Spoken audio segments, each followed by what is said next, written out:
നമ്മൾ കുറച്ച് നേരത്തൊന്ന് പറമ്പിലിറങ്ങി നോക്കിയപ്പോൾ കുറേ അടയ്ക്കൊക്കെ വീണെടുക്കുന്നുണ്ടായിരുന്നു. അപ്പോൾ അതെല്ലാം പറക്കി കൂട്ടി. അങ്ങനെ കുറച്ച് അടയ്ക്കുണ്ട് കേട്ടോ അപ്പോൾ നമ്മുടെ കയ്യിൽ. 2 കവുങ്ങേ ഉള്ളൂ.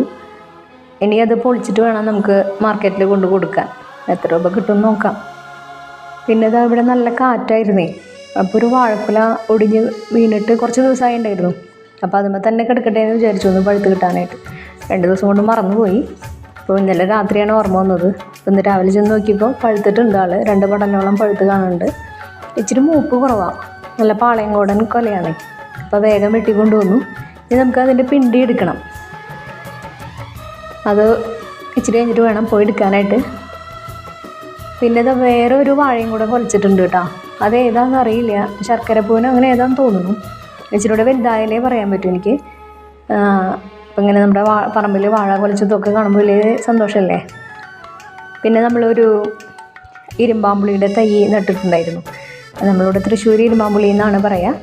അത് വലിയൊരു തൈ അപ്പുറത്ത് നിൽക്കുന്നത് അപ്പുറത്തെ വീട്ടിലുണ്ടായിരുന്നെന്ന് പുളി വീണിട്ട് തന്നെ മുളച്ച് കിട്ടിയതാണ് കേട്ടോ. അതുമ്പോൾ നമ്മൾ നട്ടതാണ്. അതുപോലെ അപ്പോൾ പുളിയൊക്കെ ഉണ്ടായി തുടങ്ങിയിട്ടുണ്ട്. 2 കൊല്ലമായിട്ട് ഉണ്ടായി വരുന്നുണ്ട്. പിന്നെ പൈനാപ്പിൾ നട്ടിട്ടുണ്ട് നമ്മൾ.